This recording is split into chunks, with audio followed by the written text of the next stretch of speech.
Maker 4 here. So I have this problem. I want to connect up to something all the way over there, and this probably is a bit over exaggerated. Most of your pawns are going to be on the other side of the map. Anyways, this here is a tutorial on how to use the spudnet network. It's a full tutorial, so this will also be about how to set everything up and some tips and tricks. So let's do that.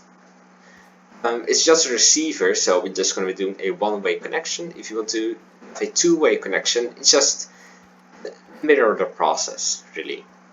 So just do it once for one direction, and another time for the other direction. So first of all, what we need is a lognet to spudnet converter. And we're just gonna weld this to the same creation. Again, from yellow to purple. What we're also going to need is a spudnet spot holder with spudgun. Now I just need to quickly weld this to somewhere. I'm actually going to do it in a fancy way. Just quickly create some more stuff over here and connect it there. Like that. So in here you can specify some things. You can, for example, make the piston longer. I'm just going to keep it 0 for now.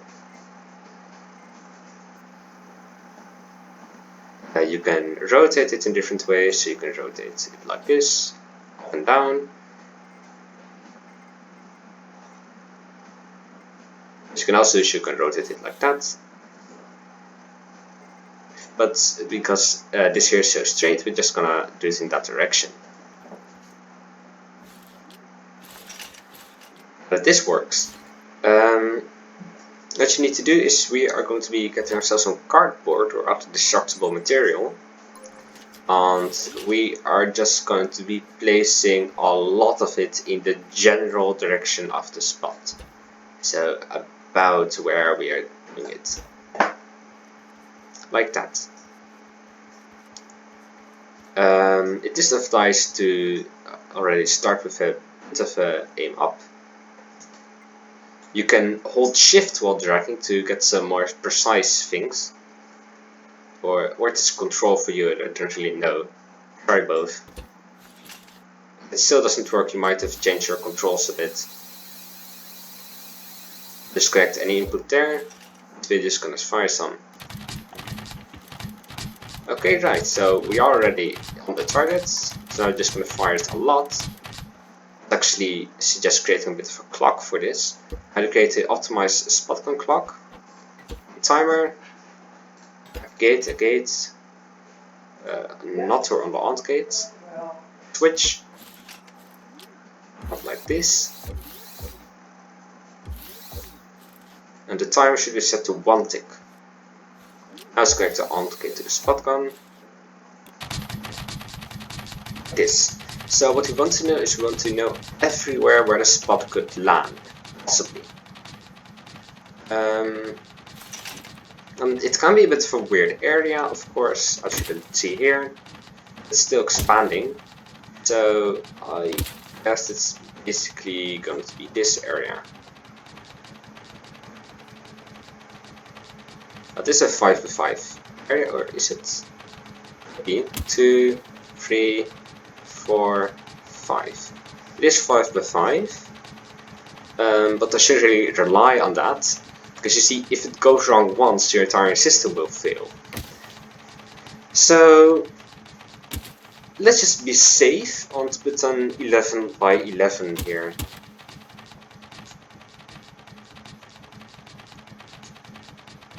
Or we could just wait. You know what, I'm just gonna start setting up the 11x11. So, what you need is going to be searching the spudnet dish 11x11. How this works is actually detects the spudgun using a sensor.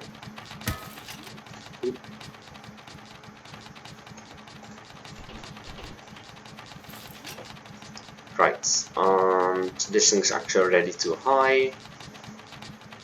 You know what? I am just going to be... Nah, see, you can go with 5 technically, but you really want to be sure about this, because it doesn't have any form of data integrity protection or checks.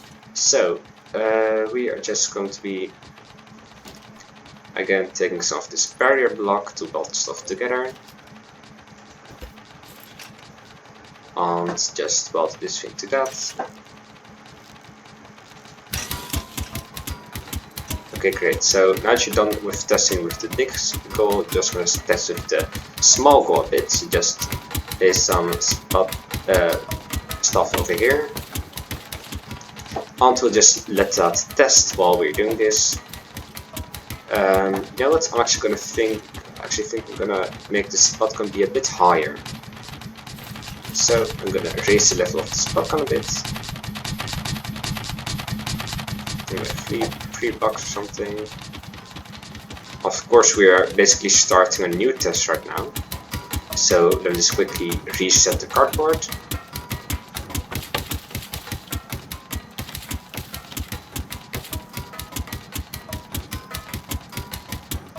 Right, so we're going to be moving it 2 blocks to the left.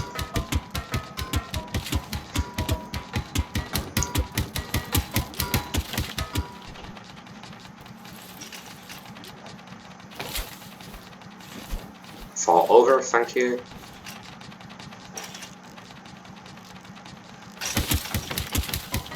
So let me just quickly start a new test. Might I advise moving the receiver instead of the spudgun? Well, because changing the angle of the spudgun will make a ginormous change over long distances. And really, 1 degree of precision seems like a lot, but really it isn't. So I think I'm happy with this. I'm just gonna quickly turn you off. Great. Some silent.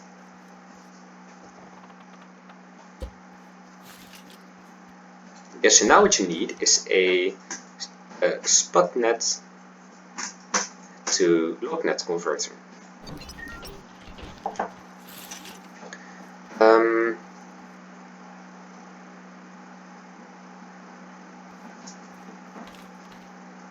Yes, okay. So what you need to do is you need to just, again, always weld this to the same creation. For some reason, I left some barrier blocks at the bottom. It won't be the case when you have this. Let's quickly remove that.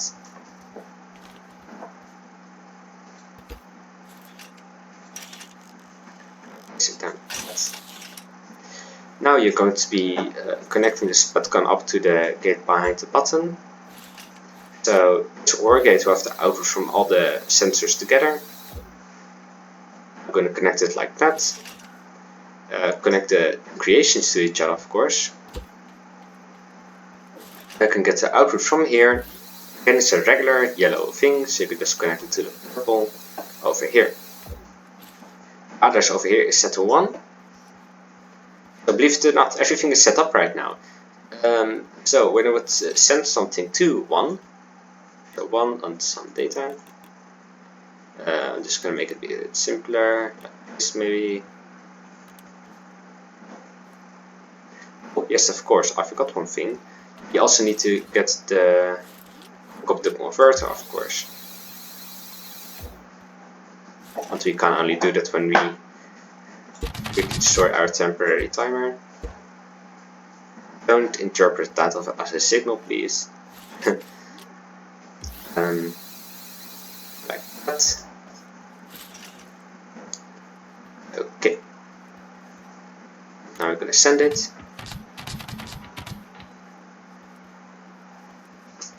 And let's see what is up.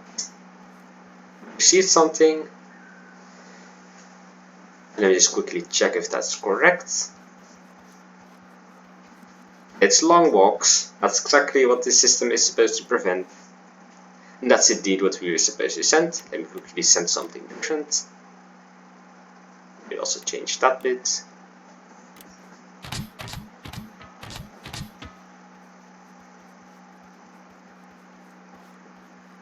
As you can see, we received something different.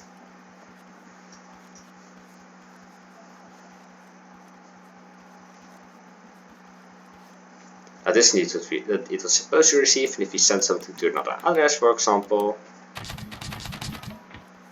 it will still fire because it doesn't know what addresses are over there. But when it's done, it will just neglect it because it isn't for it. So, that's it, of course. Other sizes of things. So, say I've created for you a 5 different sizes. So, I've created 3 sizes: 5 by 5, 11 by 11, and 19 by 19.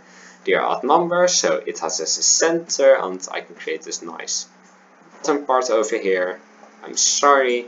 If you want to create ones of your own size, so everything you really need to know is that this works by simply making the sensors detect the spudgun that landed over here.